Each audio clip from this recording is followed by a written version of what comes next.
मैं हूं राकेश कुमार और आप देख रहे हैं दरभंगा पब्लिक न्यूज। इस सर्द भरी मौसम में आपके हितों की रक्षा के लिए कोई सोचता है, कोई है जो सड़क पर जागता है, कोई है जो आपके लिए दिन रात मेहनत कर रहा है।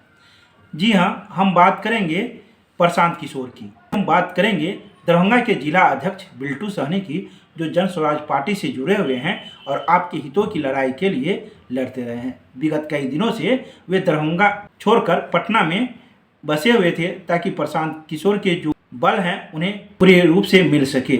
हम आइए सीधे रूबरू होते हैं जिला अध्यक्ष बिल्टू सहनी से, जो कई दिनों के बाद पटना से दरभंगा आए हैं और क्या सोचते हैं उनसे कुछ सवाल जवाब भी करेंगे। और क्या वो सोचते हैं, क्या वह चाहते हैं और क्या प्रशांत किशोर सोचते हैं, वो भी हम जानेंगे। इनसे सीधे बात करते हैं बिल्टू सहनी से। जी नमस्ते। बहुत बहुत धन्यवाद राकेश जी। मैं दरभंगा पब्लिक न्यूज पर आपको जन स्वराज के इंटरव्यू में आने के लिए मैं आपको कोटि कोटि धन्यवाद देता हूं। राकेश जी, आप ये समझ रहे होंगे कि विगत 2.5 साल से जन स्वराज के सुप्रीमो प्रशांत किशोर जी पूरे बिहार के नब्जों को टटोलते हुए बिहार की जो बदहाल व्यवस्था देखने का काम किए हैं, जो बिहार में भ्रष्ट लोकतंत्र के बदौलत नीतीश सरकार विगत 20 वर्षों से अपने कुशासन के बाद सरकार को चलाने का काम करते हैं, कभी इस पार्टी में कभी उस पार्टी में, और वह अपने कुचक्र के चलते आज इतने समय से, लंबे समय से मुख्यमंत्री के पद पर काम कर रहे हैं। लेकिन बिहार की जो बदहाल व्यवस्था है, खास करके बिहार के वैसे युवा, जिस युवा को सुबह 6 बजे से रात्रि में 10 कैसे बजता है, वह दिन रात एड़ी चोटी लगा करके अपने परिवार को, नाम को रोशन करने के लिए, पढ़ने के लिए काम करता है। लेकिन जब परीक्षा के हॉल में जाता है तब उन्हें पता चलता है, परीक्षा दे करके निकलते हैं कि यह परीक्षा तो लीक हो गया था। यह निश्चित है कि नीतीश कुमार जो एक प्रशासन के द्वारा सरकार चलाई जा रही है, कुछ ऐसे प्रशासन के तंत्र हैं जिसके बदौलत यह सरकार चल रही है, उसके द्वारा एक लंबे ऊंचे दामों में प्रत्येक बड़े से बड़े एग्जामिनेशन का पेपर पहले ही बेच दिया जाता है, जिसकी लागत करोड़ों में करोड़ों होता है, और उसी के बदौलत सरकार चल रही है। उस बदहाल व्यवस्था को, उस लाठी तंत्र को, कुशासन जैसे बीपीएससी बड़े एग्जामिनेशन है उसमें भी बराबर पर्चा लीक होने का काम होता है।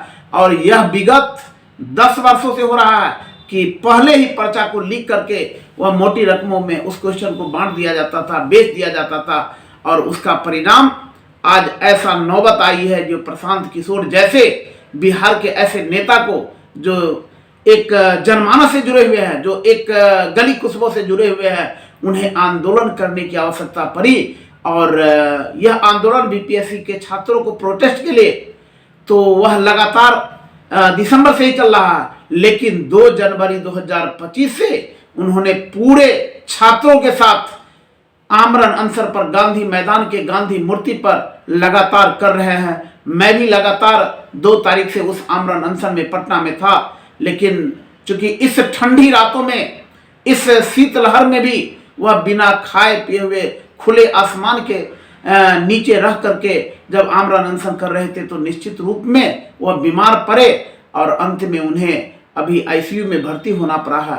मेदांता हॉस्पिटल में वो भर्ती है और वहां भी उनका आमरण अनशन चालू है। वो कह रहा है कि जब तक हम बिहार की जो हमारा 2-4 मांगे हैं वह मांगे पूरे नहीं होंगे, तब तक हम आमरण अनशन को समाप्त नहीं करेंगे। इस आंदोलन से क्या फायदा होगा? बहुत ज्यादा फायदा जन स्वराज के बैनर तले बिहार के आम जनों को होगा।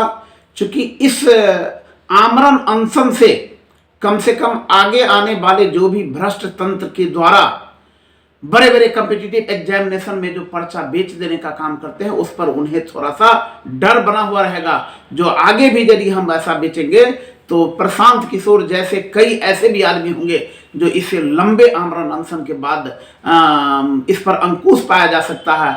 वैसे व्यक्ति, वैसे प्रतिभावान बच्चे को फायदा होगा जो सुबह क्या होता है, रात क्या होता है, और लगातार पढ़ने का काम करते हैं। उन्हें एक भरोसा रहेगा कि यदि मैं पढ़ूंगा तो मैं कंपटीशन पास करूंगा। उनको ये नहीं रहेगा कि मेरा पर्चा तो भीतर से ही, बंद दरवाजा से ही वह पार कर दिया जाता है।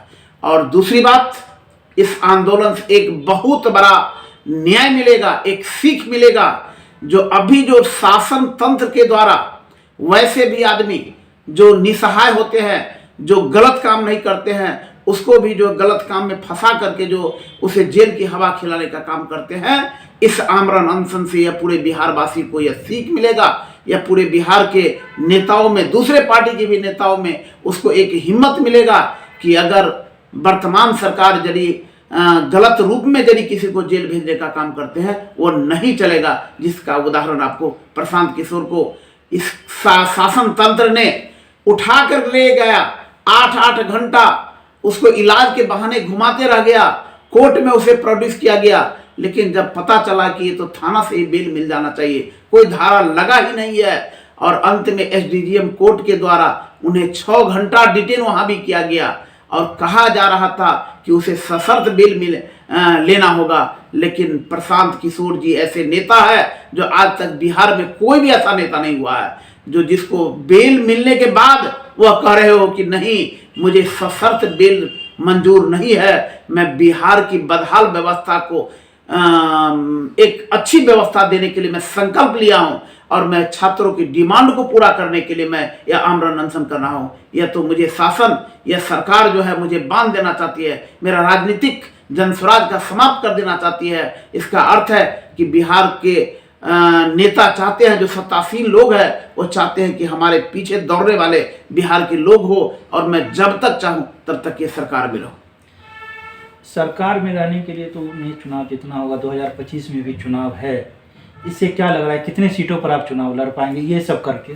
सर, 2 अक्टूबर 2024 को बहुत कम समय हुआ है जनस्वराज को, और आप एक पत्रकार है, इस भारत के चौथे स्तंभ के रूप में, एक खूंटा के रूप में आपकी गिनती की जाती है। आप पता लगा लीजिए, बड़े बड़े पार्टी होंगे, लेकिन अगर 10 आदमी का यदि आंकलन करेंगे तो आज के भी डेट में 5 आदमी जनस्वराज के समर्थक मिलेंगे। यह विगत 2.5 साल से जो एक एक गली में घूम घूम करके जनस्वराज के जो एक डिवोटी कार्यकर्ता जो काम किए हैं, उसका परिणाम है कि 2025 निश्चित रूप में हम पूर्ण बहुमत की सरकार बनाएंगे, और 243 सीट पर यह चुनाव लड़ेंगे और जीतेंगे भी। भरोसा कितने सीटों पर है?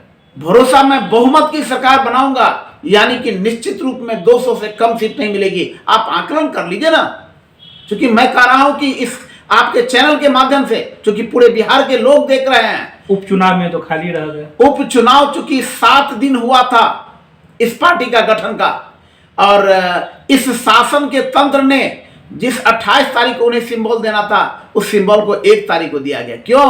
क्योंकि जानते थे कि 5-6 दिन में पूरे विधानसभा क्षेत्र में अपने सिंबल को नहीं पहुंचा सकते हैं। इसके बाद भी 10% सीट ला करके जनस्वराज ने साबित कर दिया।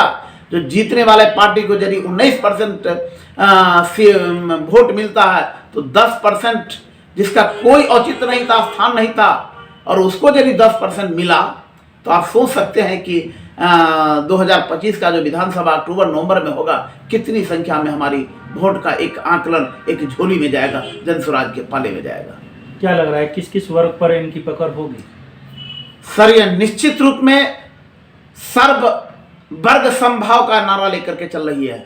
यह पूरे बिहार में अगर भिन्न भिन्न जाति के लोग हैं, भिन्न भिन्न जाति पर काम कर रहे हैं, वह मुस्लिम हो, अति पिछड़ा हो, या हरिजन हो, या अति ऊपर वर्ग के लोग हो, सारे को समान भागीदारी देकर के यह काम कर रही है। और जिसकी जितनी संख्या है, उस आधार पर सीट शेयरिंग कर अभी से घोषणा कर रही है।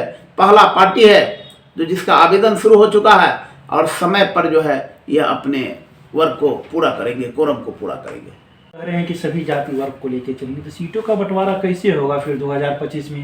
अगर किसी को कम सीटें मिलेंगी तो वो कहेंगे कि जो नहीं, मुझे ज़्यादा सीटें चाहिए। सर, इनका शेड्यूल पहले से जारी है। जैसे मुस्लिम को 40 सीट तो 40 सीट ही मिलेगा, 1 सीट आगे पीछे हो सकता है। अगर महिला को 40 सीट निर्धारित है तो 40 सीट ही मिलेगा, 1 सीट उसमें भी आगे पीछे हो सकता है। अगर पिछड़ा या अति पिछड़ा वर्ग का जो सीट शेयरिंग है जाति के अनुपात पर, उतना ही सीट उनको मिलेगा। इसके बाद अग्री जो उच्च वर्ग के जाति है, उनका भी सीट शेयरिंग है, यानी कि 243 सीट का सीट शेयरिंग पहले से प्लानिंग बना हुआ है कि जिसकी जितनी भागीदारी उसकी उतनी उम्मीदवारी। बगावत हो गया तो कोई बगावत नहीं होगा, बगावत नहीं चलेगा, क्योंकि जनस्वराज में अनुशासन इतना मजबूत है कि इस अनुशासन, इस मजबूती के सामने में कोई भी लोग, ऐसे लोग नहीं अलग हो सकते हैं, क्योंकि संविधान ही इसका इतना मजबूत बना हुआ है और लोगों को इस संविधान पर भरोसा है। और उसी संविधान के बदौलत पूरे बिहार के लोगों को एक भरोसा जगा है कि निश्चित रूप में जनस्वराज जब आएगा तो निश्चित रूप में बिहार एक चेंज के रूप में दिखेगा। क्या अभी अपने आप को विधानसभा उम्मीदवार मानते हैं, लड़ेंगे क्या? सर, मेरा तो अभी कोई वैसा प्लान नहीं है, लेकिन मैं पूरे जिला में काम कर रहा हूं। यदि हमारे सुप्रीमो को यदि महसूस हो, जो एक जिला अध्यक्ष भी यदि चुनाव लड़े, तो जहां से भी वो पूरे दरभंगा में 10 विधानसभा सीट में कहेंगे, मैं चुनाव लड़ करके दिखला दूंगा।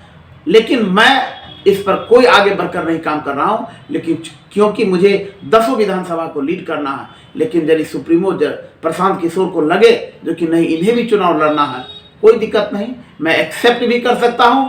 और अगर नहीं कहे लड़ने के लिए तो मैं ऐसा बगावत भी नहीं कर सकता हूं, क्योंकि मुझे 10 विधानसभा सीट को देखना है। इनकी तो तैयारी पहले से भी करनी होगी, क्योंकि आप नई पार्टी हैं, शुरू से ही पहले से तैयारी कर। सर, मैं 10 विधानसभा सीट पर तैयारी कर रहा हूँ।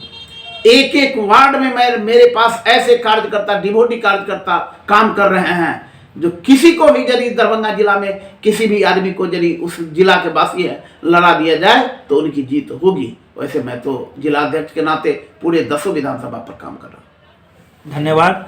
अभी आपने सुना जन स्वराज पार्टी की जिला अध्यक्ष बिल्टू सहनी की पूरी बातें, किस प्रकार से वे पटना में प्रशांत किशोर के साथ अपना साथ निभाए और दरभंगा विधानसभा चुनाव को लेकर क्या उन्होंने कहा, यह भी आपने सुना। धन्यवाद।